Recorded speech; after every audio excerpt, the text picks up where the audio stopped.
Hello and welcome to this EmpowerDB general training video. What we're going to look at in this video are all of the general core concepts of EmpowerDB and how to use your database on a daily basis. However, please bear in mind that each system that we create is specific for the organisation that we've built it for. So you may see lots of drop-down lists with different options that don't apply to you, or different features that you may or may not have enabled for your database.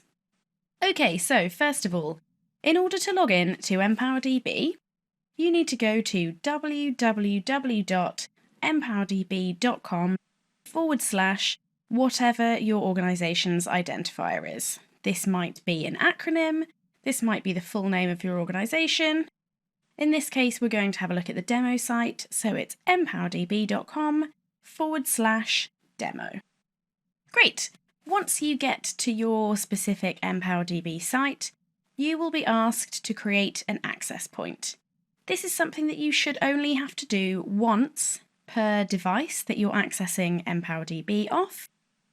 If you do find yourself having to do this more than once, please have a look at this help file that we've created called "Why would a device need to have an access point approved again?"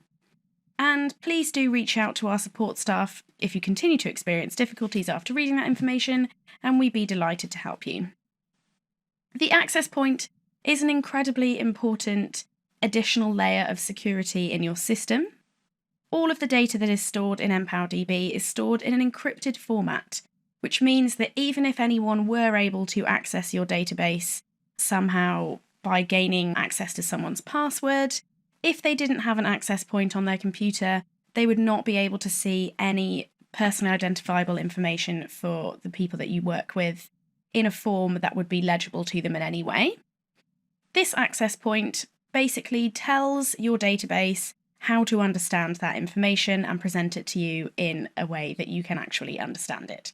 So it's incredibly important. I know it may be frustrating to have to go through this process a few times, but it's definitely a lot better than having less security for your data. So, because I'm accessing via the demo site, I can see this option at the top that says take a shortcut, let me see the demo.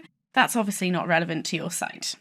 The options that you're going to see are either send an approval request to a database administrator or manually enter your organisation's encryption key. If you are a database administrator, you can select this option.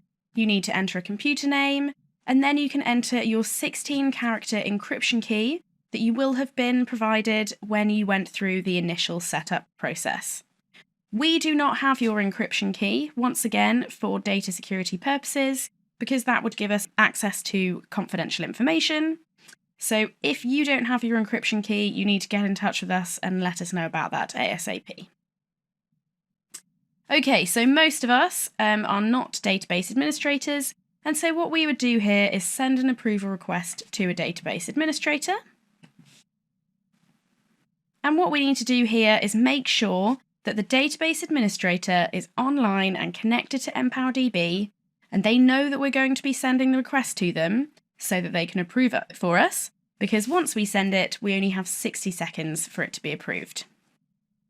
So what I need to add in here is my name so that they know who it is who's requesting this, the type of device that I'm connecting from.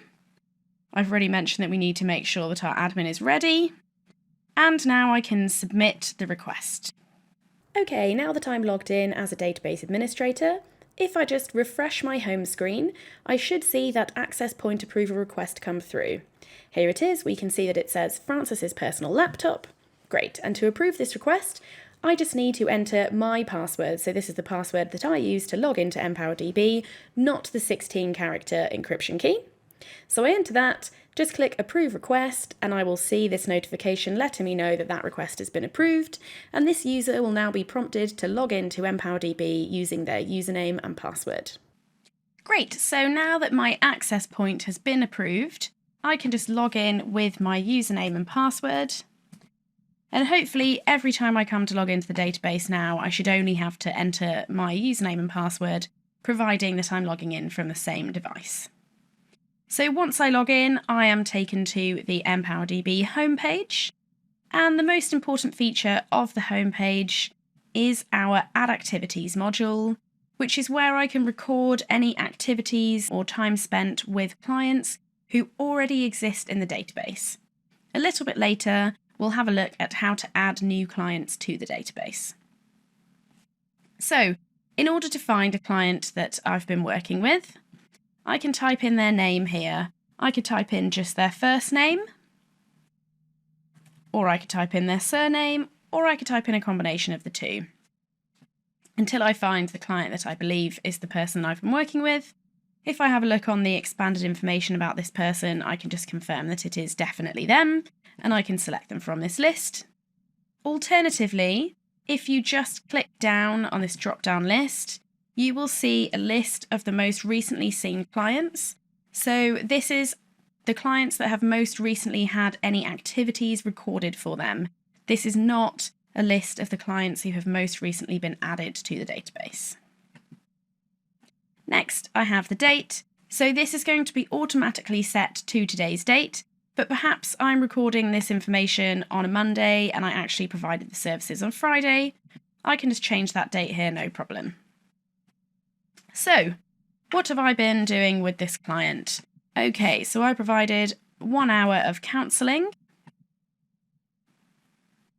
And after that, I actually spent 30 minutes on admin related to the counselling that I provided. If I've provided more than one service at a time, I can just select this plus icon here. Wherever you see these in EmpowerDB, the plus and minus icons, this means that you can add another field or structure identical to the one that you're looking at. So here I can select another service. So perhaps I provided childcare during the counselling. Maybe I think I'd like to add another service, but then I change my mind. I can use a minus icon to remove that. And you can keep going and add as many services as you like in one go here. Maybe I've made a referral for this client, so I've referred her to a batter intervention program.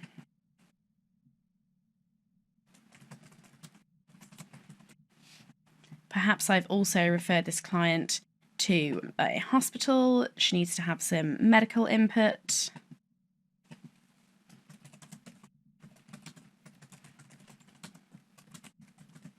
And I can record the name of the specific hospital that I've referred this client to for future reference here. And just like with the services, you can keep adding as many referrals as you like in one go. Now, your site may or may not have the capability to record resources. So perhaps I've provided some food items to this client. I've provided her with 10 different food items. I might have also provided her with bus fare, and the value of the bus fare was $20. So I can just keep going and recording all of the resources I've provided to her. We also have a feature called Milestones. This is where you can record important events in the lives of the clients that you're working with. So perhaps this person, I helped them to open a bank account, or they opened a bank account on Friday. You can either use the same date as above, or if you click on here, you could change this. So maybe we talked about opening this bank account on Friday, and I actually found out that she did it today, so I can add it in here. If I'd like to make sure that I follow up with this client about something, I can add a to-do. The only person who will see this to-do is the person who is adding the services at the moment. So this is a personal reminder for yourself. So I'm going to say this is a follow-up phone call. I'm going to give her a call in a week. And if we have any appointments, perhaps she has a court hearing, perhaps she has some internal appointments with us, let's make her an appointment for more further counselling, and I want to do that in a few days' time. I can record some notes here about what our interaction was about, what happened, any further details, and then here I can submit activities. Oh, I haven't added a value. I haven't added a time for this appointment, so that's why that hasn't gone through. Let's say we're going to do the counselling at 10 a.m. on the 25th. Let's submit those activities. Great. So now those activities have been added for Jane Doe. And we can also see that my to-do that I just added, which was a follow-up call, has appeared on my to-do list. As I said, these will only appear for the people that added them into the database. If you want to, you can also request to have a feature called Program To-Dos added for your site so that you can see a list that would apply to everyone who has access to the same programs as you do. Okay, great. So perhaps you've provided a service to a client in a group setting and you'd like to be able to record everyone who attended in one go. You can do that using this groups feature. So let's say that today I ran an art therapy group and this group ran for 2 hours, and I also spent 30 minutes kind of preparing and then getting everything cleared up afterwards. So if I want to select a list of clients who attended, if I just start in typing their names, what you'll see here is you'll see a list of recent clients and past clients that meet kind of the criteria that you've typed in. So I've just typed in a couple of letters. The most recent clients that we've seen who have a J and an A in their names will come up in this list. And then you'll have some clients who you haven't seen for a while that come up in this bottom list. And that's really just in case you have, you could have thousands of records in your database. And what you don't want to have to do is scroll through every Jane who has ever been seen by your organization every time you're trying to record something for someone. So let's say that this Jane Mansfield, who we hadn't actually seen for ages, has attended a group today. If I add her to this list, she will, the next time you go and look at that list, she will appear as a recently seen client because she will have had a group recorded for her. Okay? So if I want to add some more clients that have attended this group, I can use these plus and minus icons. And like I said, you just start typing in someone's name. And you can just continue adding clients like this, or you can use the drop down to select recently seen clients. Another option that you have for the groups is that you can actually copy the attendees from a past entry.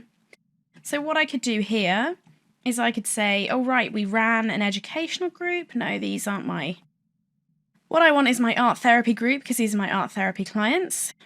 I'm going to copy the attendance list from the last group that was recorded. But then what I can also do is perhaps Amanda didn't attend on this occasion, so I'm going to remove her from the list. And I'm going to add some other clients that did attend that weren't that hadn't attended this group previously.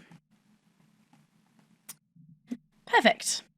So here's my list of clients that have attended the group, and then I'm just going to record some notes for what was done, anything that I want to record about the group. It's really important to bear in mind that these notes will be recorded for every client who is listed above in the list of group attendees. So, for example, if Sue had attended the group and disclosed something quite personal that I only want to record on her record, it would be better to do that via a note via the Add Activities module, because that note would then just be added to her individual record rather than the notes added via the group, which will be added for every client. So I'm going to submit these activities. And you can see at the top here that your group activities have been added successfully.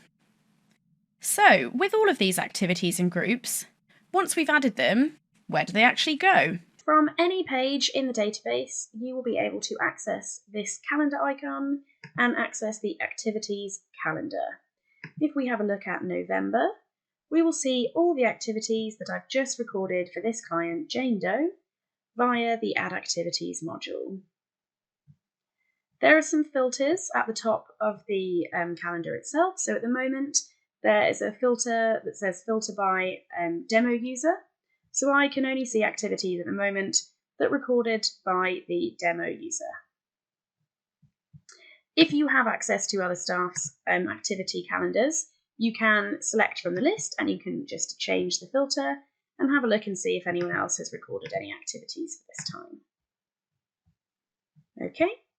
Alternatively, you could completely remove the staff filter and then you would see activities recorded by all staff. You can also filter by program. So perhaps I'd like to see all of the activities recorded under the legal advocacy program. This will give me a view of all of those.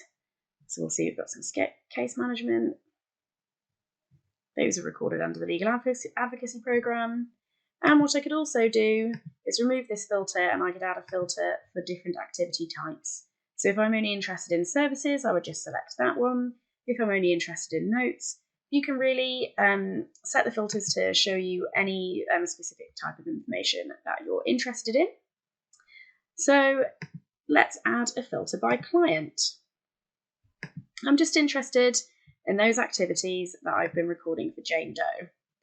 So let's have a look at November. Let's say that I've remembered that I actually saw this client on November 10th, and for some reason I haven't recorded anything for her there. Well, if I click on this day, this window will pop out and I can directly record these services directly into the calendar. So the date will automatically be set for the dates I've selected on the calendar. I saw her that day and we did some benefits advocacy. We did that for 1 hour. I'm just going to click Submit Activities, and now they will appear here on this calendar. What I can also do here is change between the calendar view and the outline view. So this outline, when I have a filter for client, provides a really useful overview of this client's case history, because this is a record of everything that has been done with this particular client. So if I scroll down, I can see the whole history of all the services that she's received, any groups she's attended, any notes that have been made in her entire time with our organisation. So this might be something that I need to print out if I need to keep it in her client record. And to do that, and anywhere in the database this is the same concept, I just need to go onto this share icon.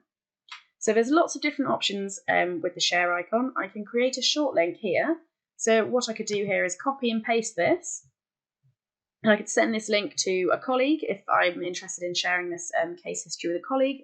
Perhaps I'm passing this case on to someone else. So I could email this link to one of my colleagues. I can print this page out, or I can save it as a PDF. One other important thing to remember on your activities outline or calendar is that you are only able to edit or delete activities that you yourself added, unless you are a site administrator, in which case you will be able to edit or delete all activities. So let's go back to your home page and have a look at some other features of this page. So if we scroll down underneath the Add Activities module, you will see the activity totals per month. So what you'll see here are the activity totals for users that you have permission to see. In many cases, this might only be yourself. And the numbers that you see here are the total numbers of hours of activities recorded in the database. So this is any time that you've recorded via the Add Activities module. So any time recorded for services or for groups, anything like that. You'll see your totals per month. And for the current month, what you'll see is your total so far. And then in brackets, next to it, you'll see the amount that you will hit if you continue to add time at the same rate that you've been adding it for the month so far. Underneath this, you've got date reminders. So here we can see any client birthdays that are coming up, any upcoming appointments. So we just made one for Jane Doe for her counselling appointment. We can see this here. And you may have some other special reminders that your site admin has decided to set up for your site, which you'll see at the bottom here as well. Now let's take a look at some other features of EmpowerDB. So some things that we've added really just to brighten your day is a quote of the moment. So each day you'll have a different quote that's hopefully somewhat motivational. And we also have a daily compliment. So if I click on Compliment Me here, I can see my daily compliment. Excellent, and that's going to change. I'm going to see a different one every day. Something else I can also do anywhere in the database is I can change the colour theme. So if I hover over where it says Demo User, and if I scroll down to the bottom here, I can change the colour theme for the site that I'm viewing. So we've got quite a good range of colours. If you kind of hover over them here, you can select your favourite one. I'm a personal fan of Guadalajara because that's where I live, so let's set it as that. Okay, next thing we come to on here are your data completion reminders. So these are clients that the database knows that you have worked with and who have pages that contain incomplete information. So on each page that you have set up in the database, which are usually referred to as intakes, you'll have certain fields marked as important. If not all of the fields that are marked as important on the particular page have been completed, this client's name will show up on your list here. So for the child residential intake, for example, this client, Tina, is at 88% completion. If I click on her name here, it will take me to the page that's missing information. And if I click here where it says 2 missing, it will take me to the first item that's missing, so we don't know her location. I'm just going to select completely unknown here. And then we have another item missing, health insurance. Let's say we don't know if this client has health insurance. Now I've completed those 2 pieces of information. If I click Save Changes, her name should disappear from the top of my list here. All right. Now let's get back up to the top of the page. We've already seen this calendar view. This little house icon, if you click on that, it just takes you to your home page. Then you've got your activities calendar and outline, the share icon for when you want to share the page that you're on. Here's a program list. So if I click on any of these client programs, it's going to show me a list of clients. You can see if it's a residential program, you can choose to look at a list of current residents or a list of both current and former residents, or just former residents. And if it's a non-residential program, you'll see clients that have been recently served, so they've had activities recorded for them recently, or you can choose to see a list of all clients here. Excellent, so if you come back to your home screen, next to the program lists, you'll see an option for Add New Entry. Yours may just say Add New Client, but if it says Add New Entry, if you hover over, you should see that one of the options on your list will be Add Client, and that's what we're going to do now. So when I add a new client, I may have to select which program I'm enrolling them into. If you only have one client program set up for your database, then you won't have to do this step. I'll just click Continue here, and it takes me to the intake form for this particular program. So the fields that you see on this intake form might be very different to the fields that you see on your intake form for your organisation. Once again, this is just because we set up each of our sites individually depending on your needs, but there will be lots of global fields that I think are relevant to everyone. Okay, so the first thing we need to do here is start typing in a client's name. Okay, great. So as I start typing in the client name there, you'll see that on the right-hand side of the screen, this has activated our existing client check. So as I start typing in the name Amy, we can see that we've already got 2 Amy's on file, but none of them are Amy Sanchez, which is the client that I'm entering at the moment. So I can be sure that this is a new client that I'm entering. Then we come down to the address locations. So I can enter this person's street address. When you come down to the location field, you'll see that this is automatically set to the state that your organisation is located in. And if I start typing the name of any city, you should see a list of locations come up that start with the letters that I've typed in here. So I can just carry on typing to refine this to the options that I'd like to see.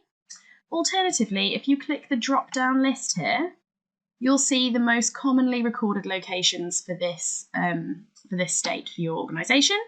So if you're constantly seeing a lot of clients from Boston, that will just be on your drop-down list, so that'll be a quicker way of locating them. You can also change the state. For example, if you saw someone from out of state, you can change the state and then you'll see a list of options for locations within that state.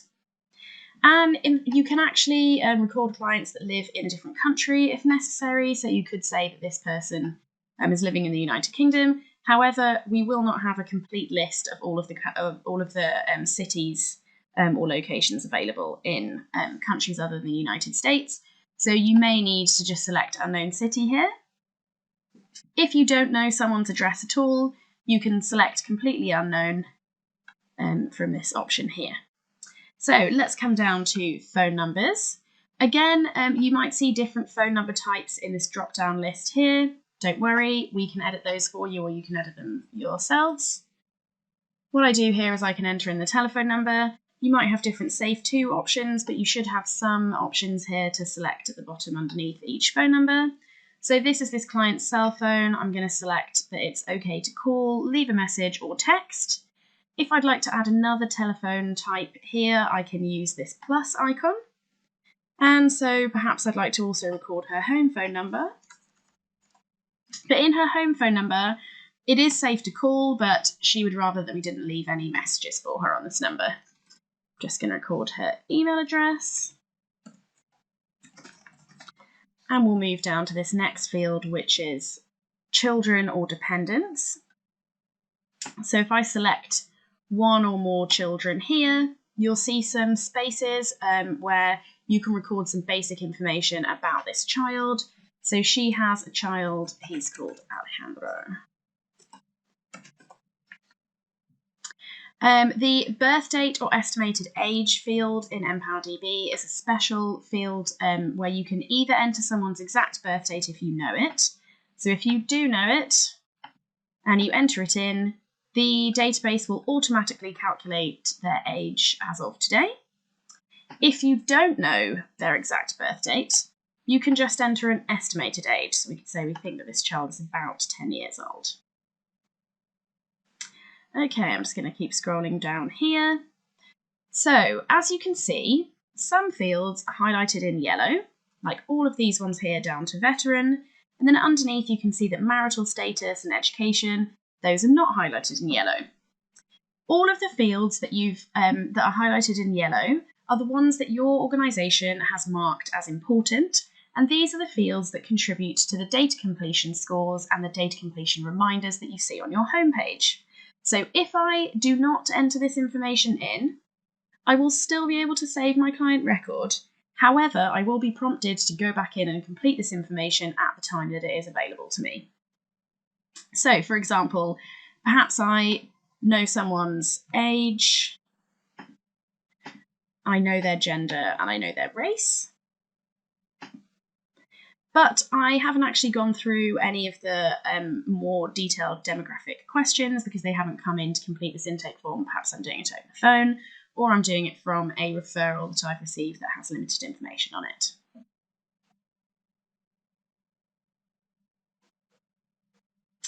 Okay, let's scroll down to the bottom here. I'm just going to skip these. Your site will have different structures. These are just certain structures that we set up for the demo site, but I wouldn't pay too much attention to this. It's just to give you an overview. So when you're adding the client to the database, you can also include the initial services that you've provided to them. So perhaps completing this intake form with them counts as some kind of advocacy.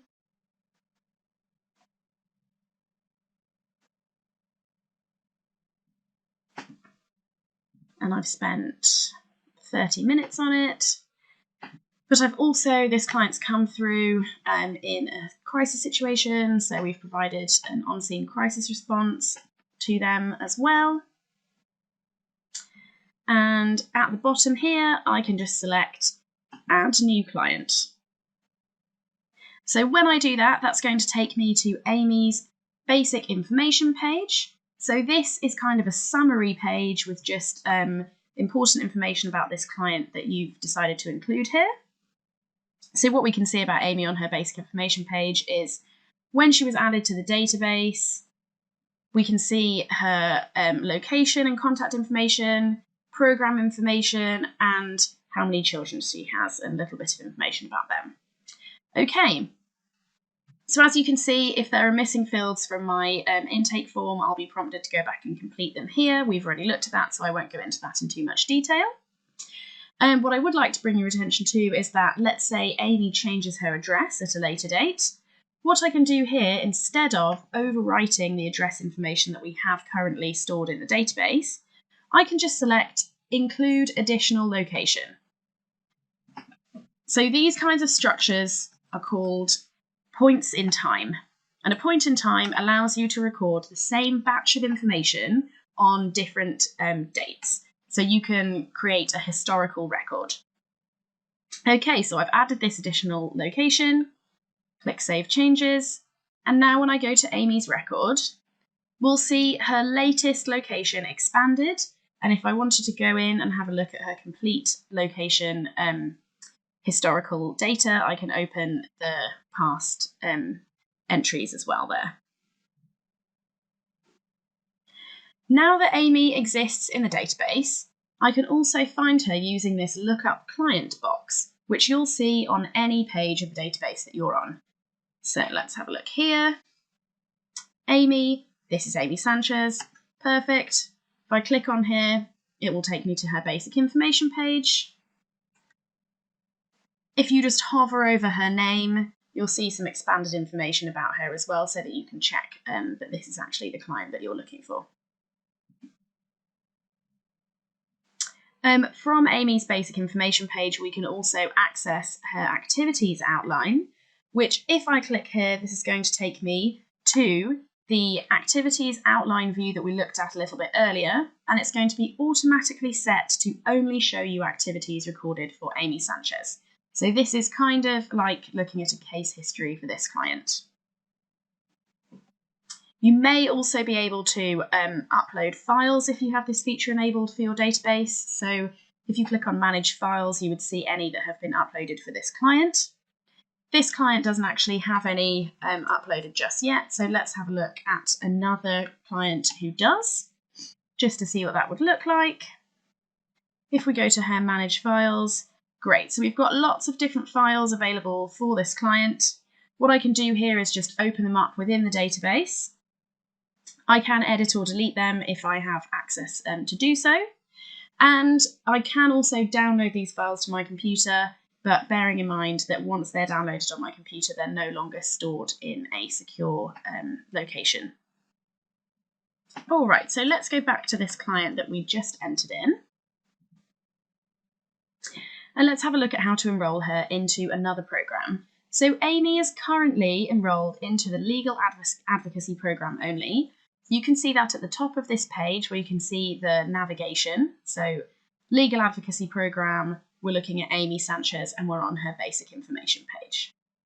If I scroll down and I now enroll her into the Shelter Program as well, I can do that by ticking this box here and then clicking Save Changes. So now I'll see we've got a little alert here just to let us know that this client has been enrolled into a different program. And at the top, now instead of seeing legal advocacy, I see multiple programs because Amy is enrolled into both legal advocacy and the Shelter Program. So when you enroll a client into another program, you'll probably see a different intake form pop up if the intake form that you use for that program is different to the intake form that they've already completed. So what I'll need to do here is go through and enter all of the information that's missing from this residential intake form.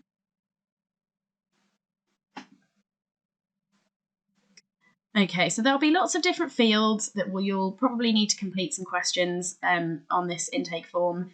Everything that you've already completed for the legal advocacy intake, so for example, the address information, phone numbers, all these fields that we've already, the demographic fields that we've already completed, this information is going to be copied over. But if you have any additional questions that only exist on your adult residential intake form, we're going to need to enter those.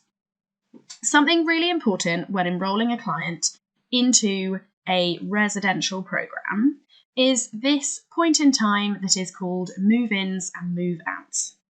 So when someone is enrolled into a residential program, in addition to ticking the box next to the name of the program, you also need to go in and make sure that you complete a move-in, move-out for this program so that the database knows who is actually in the shelter at any given time. So I'm going to complete one of these for Amy. She's enrolled into the shelter program. She's in room 1. And I'm going to say that she moved in today, which is November 24th. I'm going to click Save Changes here. And then if I go back and go to the shelter program, I should see Amy here. She's enrolled. Her move-in date is November 24th, 2021, and she is in shelter room 1. If I go back to Amy's record, open up these move-in and move-outs, let's say that she's moved to a different room within the same shelter. What I would need to do here is put her move-out date. I'm going to set this as tomorrow.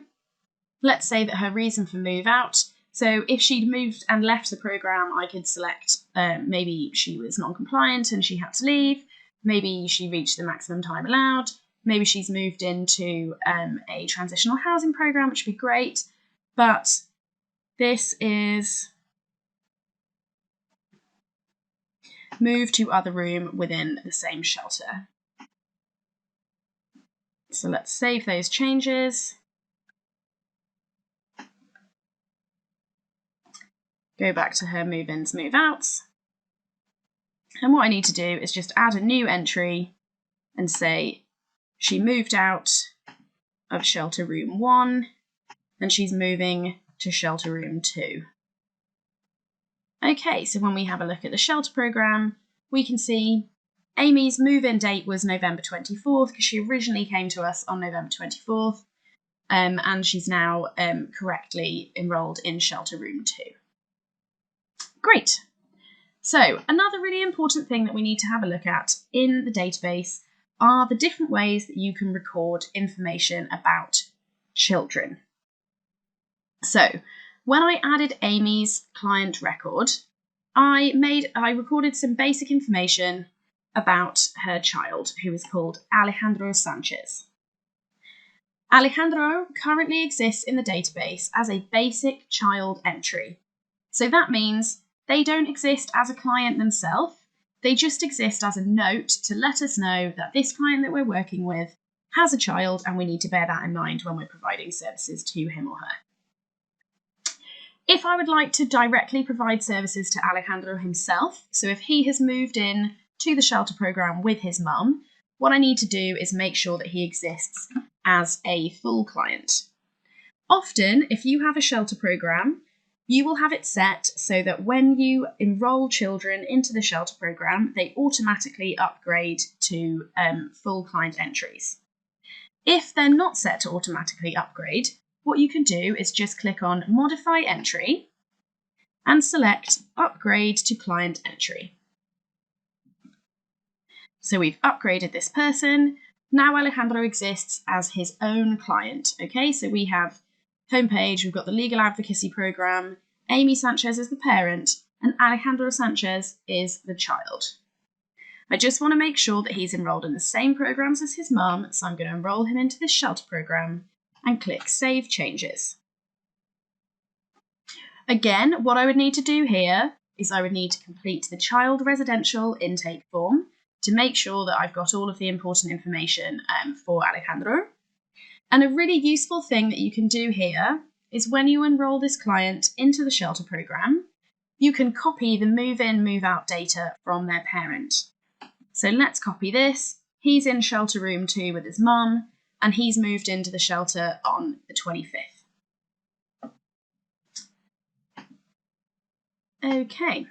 One other important thing about our residential programs. Let's have a look at this shelter list. You've got some useful icons here. So what you can do if you're looking at your shelter overview and you're looking at your list of your current clients, so these are current residents in our shelter, what I can do from this view is I can do a quick move out. Okay, so I can select, if I click on here, it's going to give me the option to move Amy out of this program. So we can say we have some safety concerns And that means she's had to leave the shelter. And it's going to take us to this page where you need to complete some additional move out information. So something that's really important is to include this exit destination field. So where's Amy going after moving out of this shelter? We've sent her to a safe haven. Okay, and similarly, now Amy's going to be moved out of the shelter on here. And similarly, we can do the same thing with former residents. So if we come down to this list of former residents, let's say she's come back again, we can do a quick move in for her. So if I just click on here and say, oh, right, she's come back in. I'm going to re-enroll her into shelter room 2. I can just select submit here. And when I come back to my shelter client list, we'll see that Amy has moved back into this shelter room 2. Another important thing when you're looking at your shelter or any residential program view here is that you can see the client and then you'll see any of their children listed underneath. So something important to see here is any children that are clickable exist as full client entries. If you saw a name here that was not clickable, that would mean that they're only recorded as a basic client entry. But usually for a residential program, they should be clickable because they should exist as full clients. If they're in blue, like their parent, that means that they have an active move-in for themselves. If they're in grey, it means that they don't. So let's click on Alejandro, because I thought that I had moved him into this program. The problem was that his date was different to his mum's date. So it was looking like he hadn't quite moved in yet because he was going to move in tomorrow. So here's Alejandro. You can see that now that I've moved that date, so he's moved in today, his name appears in blue. Okay. All right. I think that just about covers our general training. I know it's quite a lot of information to take in one go, but we have created a lot of different resources for you to have a look at, which you can find in database documentation. After having watched this general training video, I would like to direct your attention to the reports information. That's probably the next place to go to start looking at how you can use the data that exists in your database to start creating some basic reports. If you need any help or assistance from us, just please send us a message using the database support system. Only the site admins will have access to this, so if you're not a site admin, just let your site admin know what it is that you're having difficulties with, and I'm sure they will get in touch with us on your behalf. Thanks very much for watching.